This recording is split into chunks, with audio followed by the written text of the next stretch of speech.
coming live to you from Comms vNext here in Denver, Colorado. I'm with the Partner IQ team. I've got the co-founders here with me, and we're going to be talking about partnering with Microsoft in an efficient and effective manner. Max, Justin, you want to say hi? Hello. Hello. Nice to be here. Good afternoon. All right. Well, tell me, you guys, a little bit about partnering with Microsoft.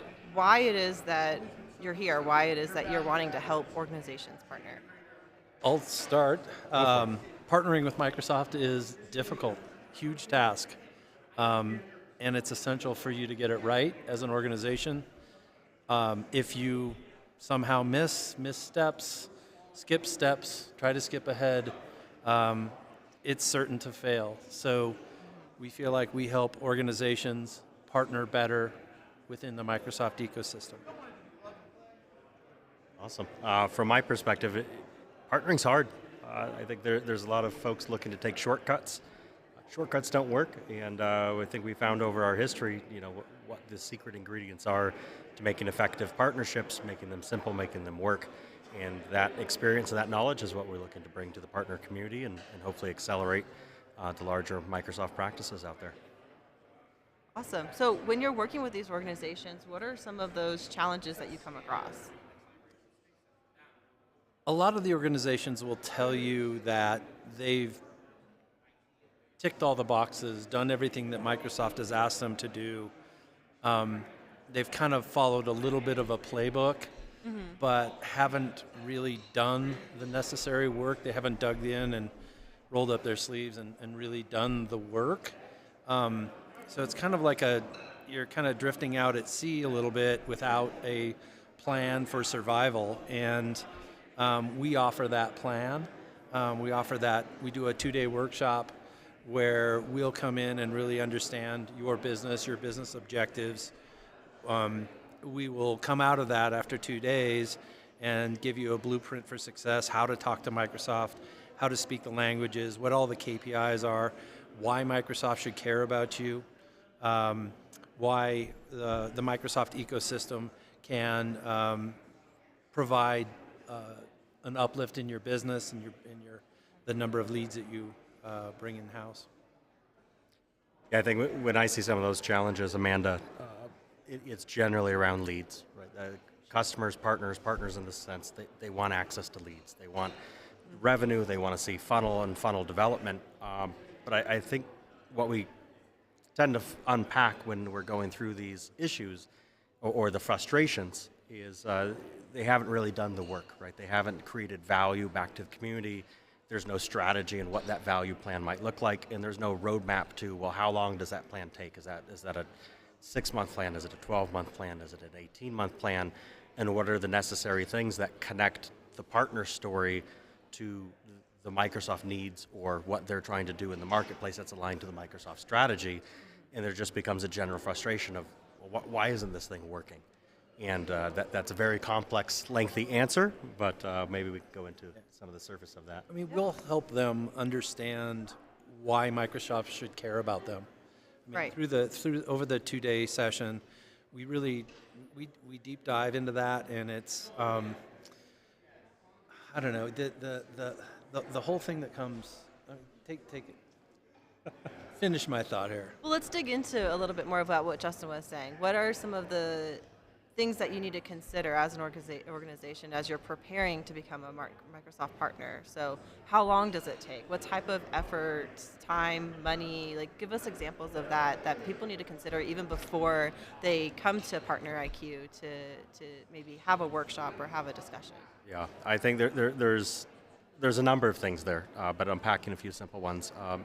Max has a framework, the 4-14-40, just developing your pitch in a way that goes through what we would call almost like the Microsoft Rosetta Stone, transferring the language of the partner's business speak and what they do really well into what is it that when you talk to a Microsoft seller or the Microsoft field and as a partner, what is it they're looking to hear? And we have to kind of put that through a bit of a translator, but in a succinct way, right? It has to be very precise in who are you and what do you do? And I think what we find in a lot of those early cases is businesses can't very much articulate the value of what they provide. They can articulate the technicals of what they provide, but they can't really say problems they're solving for, and more so, if I'm looking to partner, in this case with Microsoft, with a hyperscaler, what is it that the hyperscaler would want to hear in that pitch? It's very much tuned to the customer. And in this case, if you're looking for leads and you're looking to grow with your partner, we really have to tune that to, well, what does it mean to your partnership and why would they care? Right, right. That's just one facet, right? I think you asked for some of the things there of what other things do they need to be doing. We talk a lot about establishing credibility and trust in the community. And to establish brand credibility, brand strength, and trust, that takes time. It takes time and effort, and that takes consistency and showing up. We do a lot of work around building consistency and then backing that all into a marketing plan and these kind of pillars of marketing, value, and outcome, rather than maybe the more traditional or older model of showing up and committing what we call the cardinal sin, showing up and asking for leads. It's the worst thing that can be done, and for whatever reason, the majority of us as the partner community just think, well, we're a great partner, we have a great solution, of course they're going to love it, and they just need to give us the leads. And unfortunately, it doesn't work that way, and you need to plan for how are you going to stay consistent with your people, how are you going to build the right message, and how are you going to build that in a way that maintains relevancy by showing up. And why does Microsoft care about me? It's what problem do I solve? What problem do I take off of a Microsoft field person's desk and solve for that? And how do I how do I retire quota? Cleaning people behind there. Those are all very different KPIs, right? If we talk about those from our KPI framework, we have 9 or so KPIs that we talk about. That these are the way that Microsoft measures you as a partner in terms of your scorecard, and your scorecard being the if they look at what things do you tick in terms of the way that they measure you, these are those cores. I mean the simple things like the evolution of Microsoft Marketplace. Right? The Marketplace is now key in the partner portfolio, where we start right first part of our discussion. What's your Marketplace story? Generally it starts, well, we don't have one listed. What does it take? Well, it takes time. It's not easy, right? We're going to have to go through and build that. What is it that your Marketplace listing achieves? Does it get you IP co-sell certified? IP co-sell being the access that gets you the relevancy with the Microsoft field seller. And it keeps on building and building, but I mean, just a couple of those KPIs, just to quickly mention. We like to say there's 9 of them. Not everybody's going to tick every single one of them. It takes time. And each one of those KPIs is going to take roadmap investment, political investment, executive investment. The KPIs themselves are actually rather simple, but getting your organization bought in, that takes time. Okay, so the KPIs are all part of kind of like that blueprint that you all were mentioning, right? To get that established and build upon? Yes, correct. And I think most organizations from a high level, executive level, they don't really understand what the undertaking is. It's like, I didn't realize this is so difficult and there's so much. Microsoft's there, let's just partner with them. Can't we do that? We can do that. They told us, it says right here on the website how to partner with Microsoft.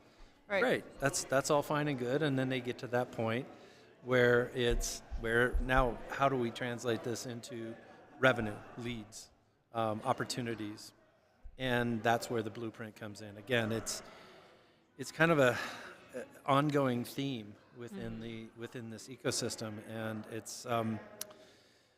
The executive levels, the people that are going to invest in their Microsoft partnership have to understand what this road looks like. And it's not an easy road. It's not a short road. It's a long haul. Some people aren't fit to be partnered with Microsoft. We ask them that the first day we meet with them, and it's like, do you really want to do this? Do you know how hard this is? And some decide not to take the journey, but some that do, we really lay it out there for them and let them know, listen, this is going to be hard work. Mm-hmm. What are some of those questions that you ask to determine whether or not they should take that journey? We dig in a good bit around the tolerance for time. What are your timelines, right? Do you have 3 months, 6 months, 9 months, 18 months? Sure. And we back into the objectives, right? If it's just find us one lead to prove that it works, that's a lot different than saying, build us a funnel of hundreds of customers and get those customers converting.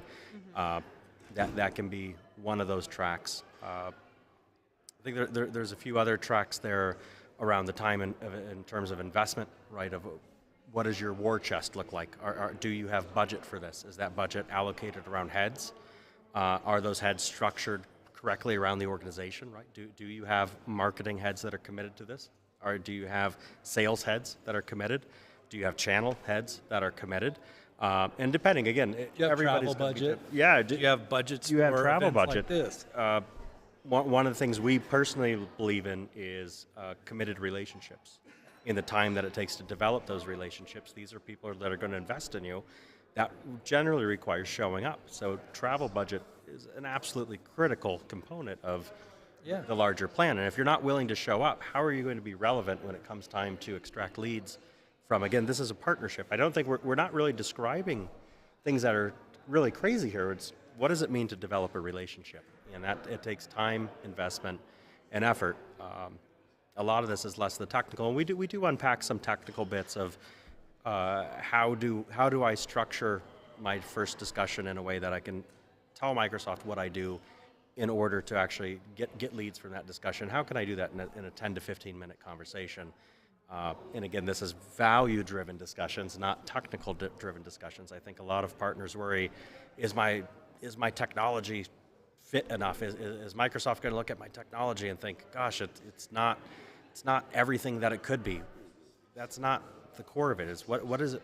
What's the value of what you're solving for? What are you really helping the customer do, and what does that unlock for the larger technology and strategy? And we practice what we preach too. So if there are any customers out there that would like to hire us, we'll come and see you.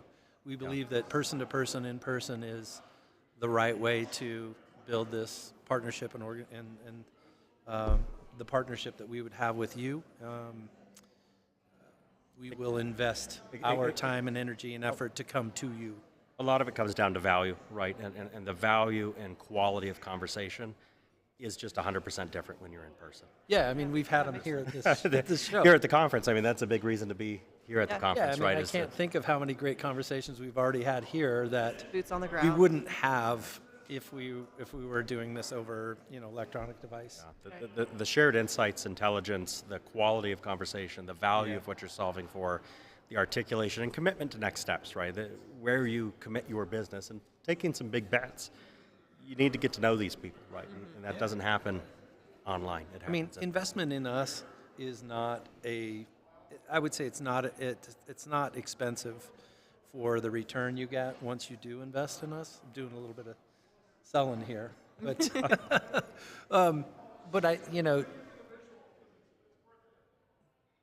we can accelerate your revenue faster than you could should you choose not to hire us. I mean, Sure. we can make that timeline from 18-month investment with Microsoft or any other partners that are maybe underperforming, for instance. We can shrink that timeline down in half or even more.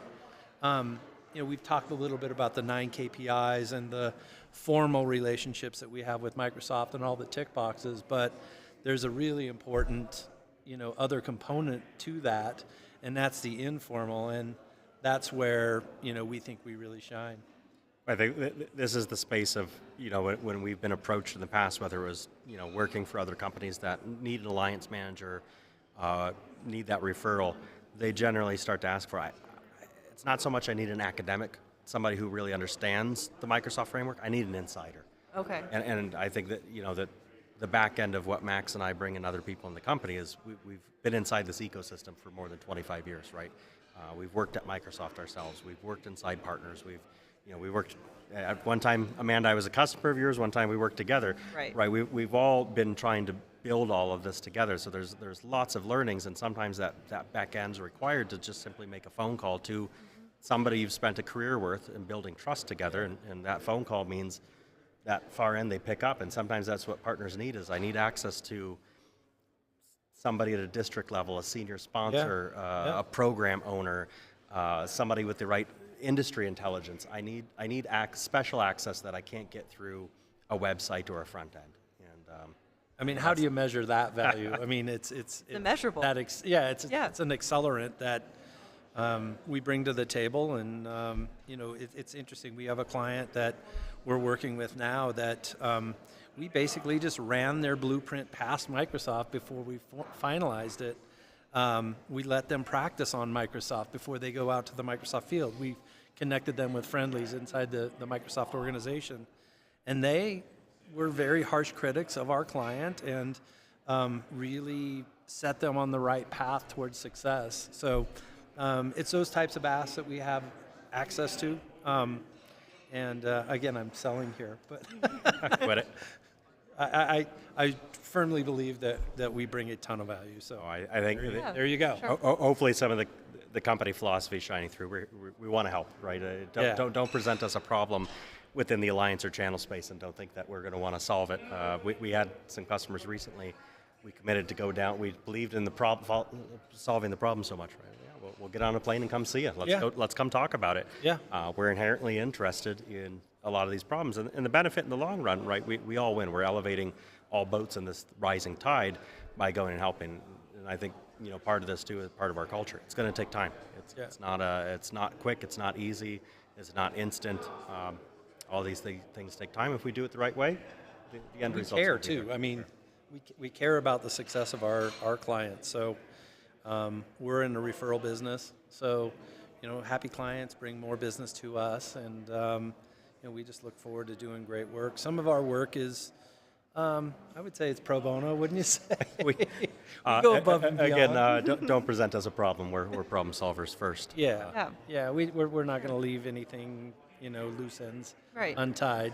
It sounds like you really care about your customers. Absolutely. You really want to help them and elevate them, and you become a part of their team, right? Like you basically go in and you become an alliance manager there to help them with the Microsoft relationship. Absolutely. I mean, there's the formal, there's the informal part of that.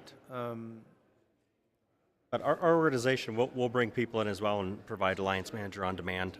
We understand that there's emerging companies or there's companies with cost containment going on, especially with some of the shrinking that we're seeing in the partner community. How do I still maintain the relationship? We know that the worst thing is pushing pause and holding and changing the landscape of people that we've seen for a long time. How can I continue to manage that landscape? We provide fractional alliance managers or alliance management on demand. So at minimum, right, somebody's there to provide that carrying, that overhead, that day-to-day management, and it could be a stopgap, it could be a long-term, it could be a short-term, right? That alliance manager on demand is really that, use them as they were part of your own organization. In the quality of people that we have, they certainly fill those types of gaps. For sure. All right, well, our discussion today is all about being efficient and effective in partnerships. And we kind of touched on that throughout our conversation. But can you give me like one or two high points each about being efficient and effective in a Microsoft partnership? Yeah, I'll take that, Max. All right. Or at least get us started. Yeah. Efficiency really starts with that blueprint, right? When we encounter partners that are struggling or they're lost or their executive is trying to bring accountability to the organization, it all starts with that blueprint, right? If we don't know what we're marching to, an executive can't buy off on that program, they can't say yes to it, they can't give you the resources or allocation that you might need. So the blueprint starts there, but the blueprint also acts as, let's call them MBOs in a way, right? We know what those objectives are, so if we're marching towards those objectives, we know the outcomes and where we're supposed to be going. So that brings in some of the efficiency, right? So that brings in the path to success, so we're not trying to put out fires as they come along or just kind of willy-nilly going at it and hoping for success. We're actually building that framework on something that works. I think that's the efficiency side. The effectiveness is connecting all of that story to the market problems. And again, this is where us being on the ground so frequently and engaging, and I mean, almost think of us in that case as you need an analyst. You need somebody that's very tuned into what's going on in the market, what's relevant, and what's now, and connecting, again, using that Rosetta Stone, connecting that business problem through what is the business capability. And as we translate that, that's where the effectiveness comes in. Now we know what are the marketing campaigns to run. Who within Microsoft is going to care about this? There's roughly 5 or more organizations out there, and is it the customer success unit? Is it the STU? Is it the CSU? And all these great acronyms. Who's going to care, right? So we have to then unpack to make it effective. We have to do the right things, and sometimes that's a roadshow, right, Amanda? We've done some great roadshows. We've done some roadshows that were not great. Sure. There's different fitments, right? Sometimes it's a webinar. Sometimes it's not a webinar, right? So it's knowing what levers, knobs, and dials to pull to make those effective, not efficient. So building the plan with the efficiency and the effectiveness overlapping, that's where our strategy on a page really kind of comes together in that blueprint. But So we talked a little bit about directing and doing. There's two different kind of components there, and a lot of these organizations will be directed to do certain things. Again, we talked about the Microsoft website, and here's what you need to do.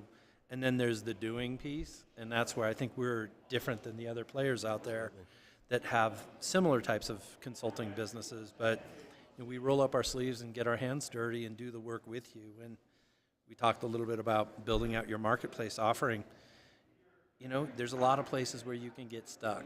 And so what we like to do, again, roll up the sleeves and do it with you, show you how to do it, teach you the process, so that when you're ready to build that next offering out, you can go ahead and do that yourselves. And if we do our jobs effectively, we will help people kind of graduate to the next levels, and they won't need to hire us. We'd love to continue working with them, of course, but that's okay. Job well done if they're able to kind of take the reins. Yeah. I think we heard a partner just today say, I went through Marketplace 9 times. Yeah. 8 of those times I failed. We did not know why. Something in there was the secret sauce. It wasn't published on the web page. And it took a bit of navigation to get through that 9th time to unlock, to make it work. And that's where the experience comes in, right?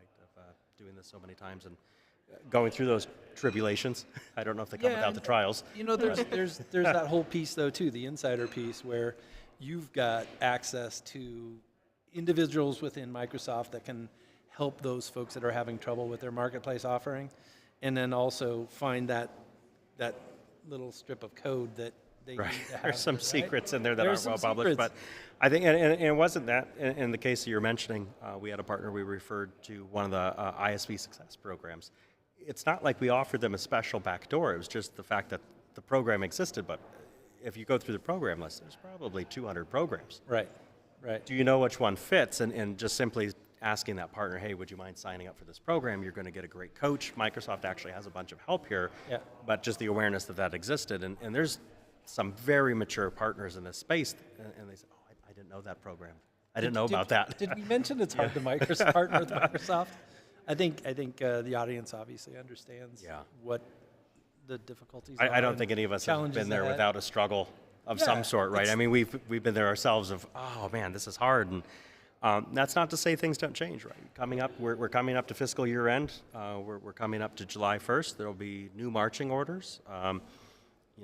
2 years ago, Viva was a big march. Co-pilot's now a big march. Are we going to pivot to security? Well, we're in July, starting, or we're are we going starting to to hear pivot? whispers here at the conference about what's coming. We're going to pivot to Dynamics and Contact Center. It's going to shift, and the strategy we had a year ago is going to change. It's not one and done. It's an always evolving, always tuning based on the feedback. And there's times of year we get some really great feedback. As guys, I'm sorry, but we're going to have to shift over here now, and that's the hard stuff. You got to be willing to walk away from some investments at times. Definitely.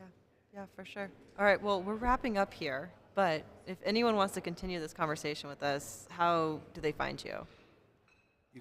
You can dial us up on our website at www.thepartneriq.com, or you can reach me at max.beeh at thepartneriq.com. I'm not going to give you my home phone number or address, but you can reach me on email. We've given out, I wouldn't give it out online like this, but partner at thepartneriq.com is great. Our commitment is having a person answer every request that comes in. It's not going to an automated email. You'll get one of our partner architects, one of our consultants, or Max or myself. One of us will respond directly, and we'll attach personability to that, and that's our commitment to the partner community. No bots. All right, No sounds bots. great. No bots. No bots. No bots. Thank you, Amanda. Those were Right. great questions. I wish we had some more time, but And I want to maybe thank the next Eric session. behind the scenes here for setting this up for us, and look forward to more like this. This was fun. It's been a great conference so far. Looking Yeah, forward to more yeah, we're sessions. only, Halfway day through. one. Yeah. All right. Thank you all.